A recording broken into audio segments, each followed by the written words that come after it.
Hey guys, how's it going? Welcome to my video. Okay, so I am going to do this video and give you guys some troubleshooting steps if you guys have the same issue that I had a couple days ago. I did get the problem fixed. Just want to tell you guys what I did to fix this issue, which was a crank but no start situation. All right, so basically I was at Walmart and parked my car, went to Walmart and spent about an hour there, came back out and tried to start my car, and my car cranked but it did not start. It kept on cranking but it did not start. So basically best place to be if I had a situation when I had that situation, considering if it's something easy to fix, I could probably get a lot of things. But anyway, I cranked it a couple of times. It kept on cranking.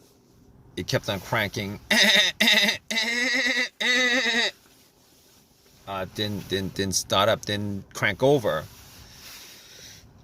So first thing that came to my mind was it's probably the battery, right? Haven't changed the battery for a couple years.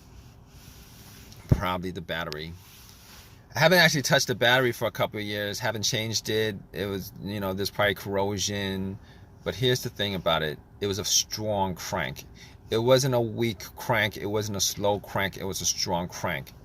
So that actually had me thinking, maybe it's not the battery. So I turned on the headlights, went out and checked the headlights. The headlights were pretty bright. So that actually made more of a case that it's probably not the battery. So I opened up the hood, obviously, checked out the battery. There was some corrosion on there. There was some corrosion on there. There was some corrosion on the battery. So basically what I did was I took some cans of Coke that I bought and put 2 cans and pretty much just dunked it on the terminals. Pretty much just poured it on the terminals. It's kind of messy, it's kind of dirty, it's kind of messy, it's kind of dirty. It's gonna turn syrupy on you if you guys do that, but it will. Just take some water and rinse it off, guys. That's what I did also. But anyway, it oxidizes, it bubbled up. A lot of the corrosion was taken, came off. And went back to Walmart to get a couple of things. Went back to Walmart to get a wire brush. And pretty much cleaned up the battery terminals. Got a little set of wrenches and but I probably probably didn't need to do all that because I actually have a power pack to test that out. Thinking about it right now. But anyway, I cleaned it up, try to crank it. It cranked. I mean, the crank might have been a bit stronger, but it cranked. Just didn't turn over. So I was like, all right, I forgot that I had the power pack in the back, but took the power pack out, popped it on, and try to turn it over. It cranked. It did not turn over. So at that point, I was like, okay, probably, I'm like, at that point, I was 100% sure it wasn't the battery, considering the cranks were strong. It kept on cranking pretty strong, and putting the power pack on there, it should have just started up. It did not start up. So at that point, I was like, I can rule out it's not the battery. All right. As far as the wiring on the battery, I could rule out that it wasn't the wiring on the battery either, because I actually did check out the ground wire. The ground wire is a negative cable, guys. For the most part, the ground wire is just connected to the frame of the car. I looked at the ground wire just to see whether there was whether it was loose, rusted, anything like that. It wasn't.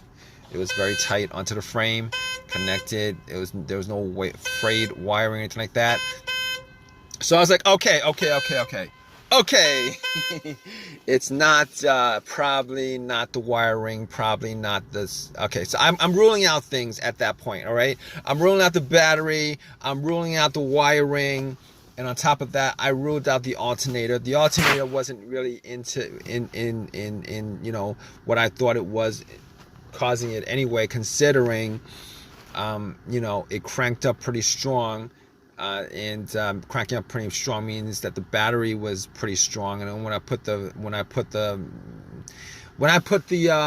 cables on from the power pack, and it didn't start off up, you know, it's not the alternator, guys. You guys think it's not the alternator, it's none of that other stuff, okay?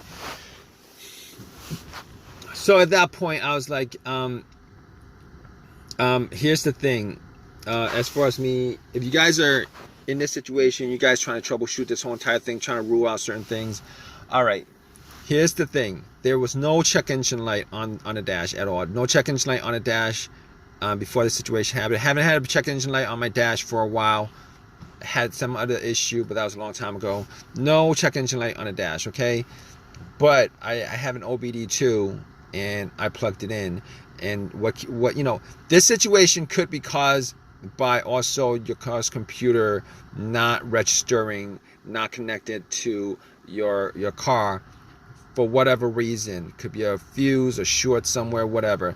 But I had an OBD2, plugged it in just to make sure that there, you know, there's nothing that I can actually take from this situation as far as it's scanning the whole entire thing. It was able to scan the whole entire thing, scanned it, and then came back with analysis, you know, no codes, all the monitors were cleared, everything was good. At that point, I knew that it was able to read the car's computer. So there's nothing wrong with the car's PCM, ECM.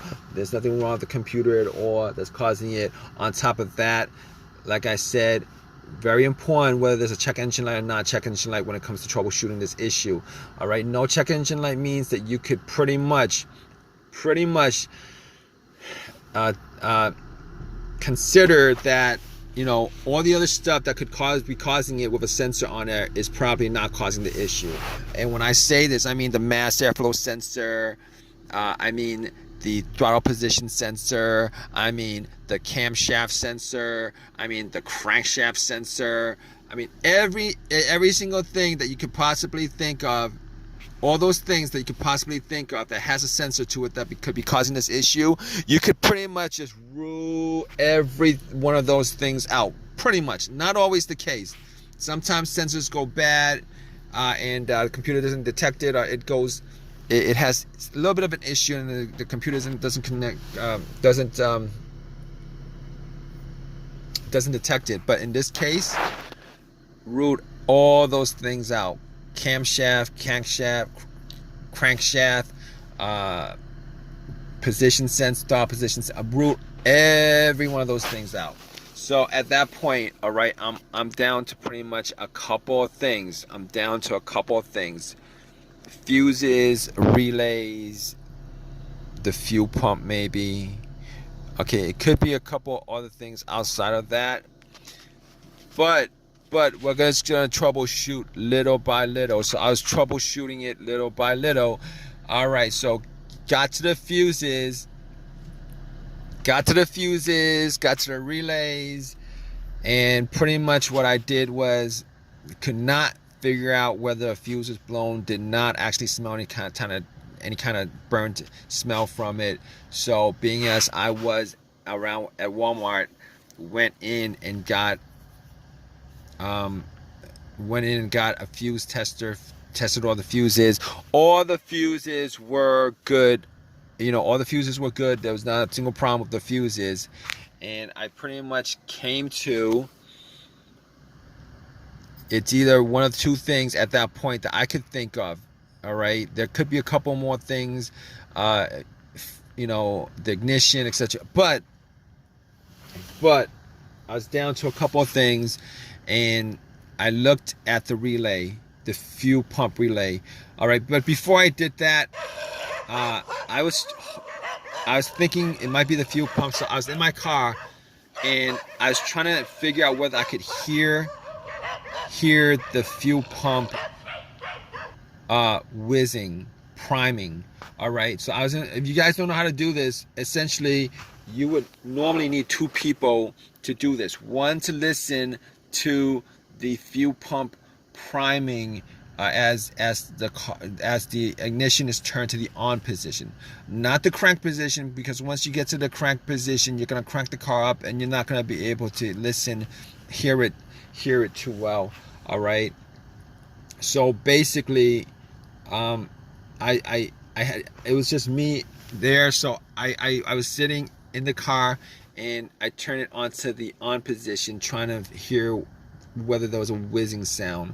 All right, normally you will want somebody to turn on to the on position while somebody has the gas cap off, and you're listening to hear whether there's a motor sound. I couldn't do that.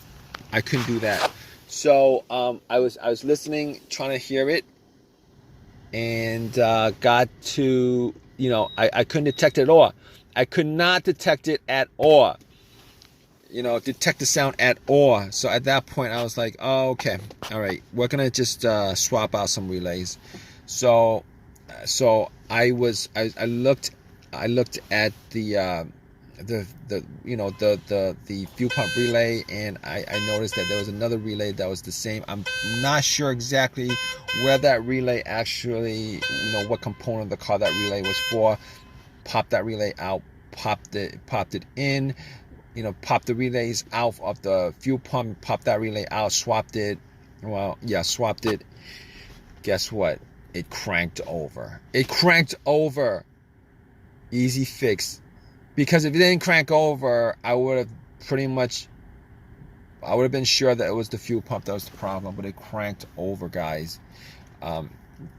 So pretty much at that point, I knew it was the relay that what needed to be swapped out. Drove it to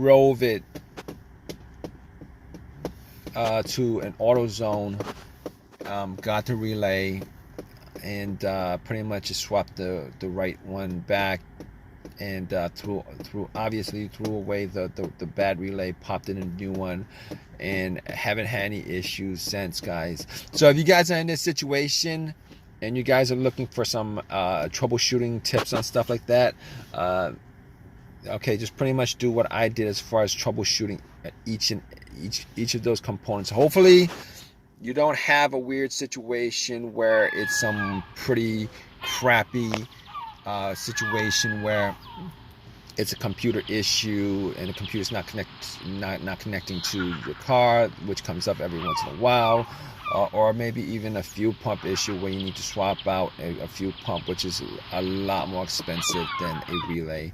But I hope this has helped you guys out. If you guys like this video, please leave a comment in the comment section. Please subscribe. Please give me a thumbs up.